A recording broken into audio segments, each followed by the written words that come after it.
Hello সবাইকে, সবাই কেমন আছো? আশা করি ভালো আছো। আমিও খুব ভালো আছি। আজকে অনেক দিন পরে আর একটা ভিডিও নিয়ে চলে এসেছি। আর হ্যাঁ, আমি জানি তোমরা বুঝতে পারছো যে কি ভিডিও নিয়ে এসেছি। হ্যাঁ, ডিমের ঝোল। আমি কিভাবে এই ডিমের রেসিপিটা বানাই সেটাই তোমাদের সাথে শেয়ার করব আজকে।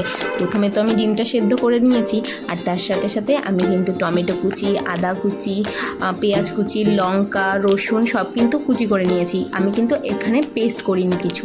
তারপরে কিন্তু আলুগুলো আমি কেটে নিয়েছি, সেই আলুগুলো কিন্তু আমি তার সাথে কিন্তু আমি ফোড়ন দেওয়ার জন্য কিছু গরম মশলা আর জিরে এখানে আলাদা করে তুলে রেখেছি, যেটা আমি ফোড়নে দেবো। তারপরে কিন্তু আমার আলুটা প্রায় ভাজাই হয়ে যায়। তো ভাজা হয়ে যাওয়ার পরে আমি কিন্তু ডিমটা ভাজার জন্য দেব।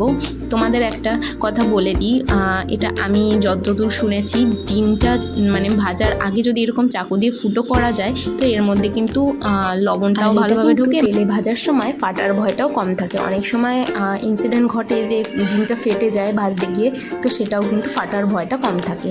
তো যাই হোক, আমি কিন্তু তারপরে ওরকমভাবে কেটে নেওয়ার পরে আমি কিন্তু ডিমগুলো এরকমভাবে তেলে ভাজার জন্য দিয়ে দিই। যখন ডিমটা ভাজি আমি কিন্তু এটাকে খুব কড়া করে ভাজি, কারণ আমার এই ঝোলের ডিমে যদি কড়া করে না ভাজা হয় না, আমার ঠিক ভালো লাগে না।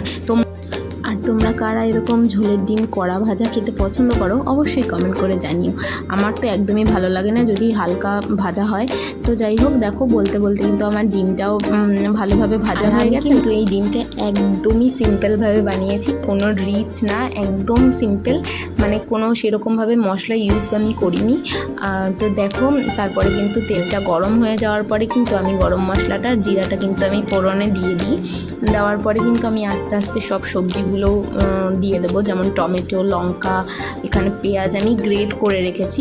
আমি তো পেস্ট করিনি, কিছু কোচানো ছিল আর কিছু গ্রেট করা ছিল, আর আদা কুচি, রসুন কুচি সব কিন্তু আমি মশলাগুলো ভাজার জন্য দিয়ে দেবো। আর আমি জানি তোমরা তো আমার থেকেও বেটার হয়তো ডিমের রেসিপি করতে পারো, কিন্তু এটাও একবার করে খেয়েও দারুণ লাগে, একদম পুরো সিম্পল, একদম মশলা ছাড়া। আর দেখো, আমি কিন্তু তারপরে কিন্তু মশলাগুলো দিয়ে দিচ্ছি ভাজার জন্য। আর তোমরা প্লিজ বলো আমার ভিডিও তোমাদের কেমন লাগে। যদি ভালো লাগে একটা কমেন্ট করে দিও অবশ্যই, আর একটা লাইকও করে দিও, আর আমার চ্যানেলটাকে সাবস্ক্রাইব করে দিও যাতে আমার ভিডিওগুলো তোমাদের কাছে চলে যায়।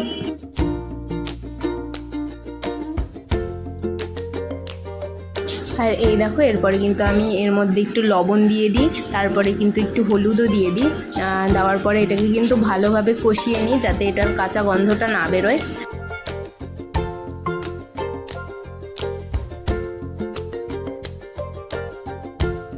আর এখানে কিন্তু আমি পেঁয়াজ কুচি দিইনি, পেঁয়াজ যেটা কেটে রেখেছিলাম কুচি কুচি করে, আমি কিন্তু এখানে পেঁয়াজ গ্রেট করে রেখেছিলাম সেটা, আদা গ্রেট করা আর রসুন গ্রেট করা ওটাই দিই। তারপরে কিন্তু ওটা একটুখানি লবণ হলুদ দিয়ে ভাজা করার পরে আমি কিন্তু এখানে পেঁয়াজটা দিয়ে দিই, পেঁয়াজ যেটা কুচনো পেঁয়াজ ছিল। তারপরে কিন্তু এই পেঁয়াজটা একটু ভাজা ভাজা হলে তারপরে কিন্তু আমি এর মধ্যে টমেটোটা দিয়ে দিই।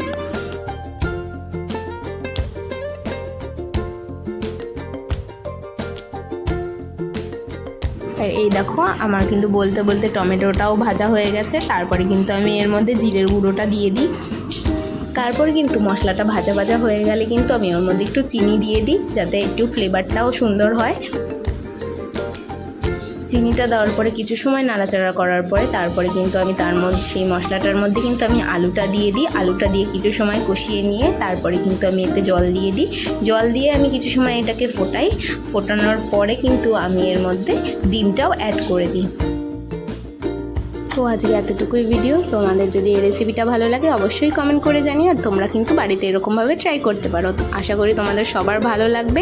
তো আজকের মতো এতটুকুই, টাটা।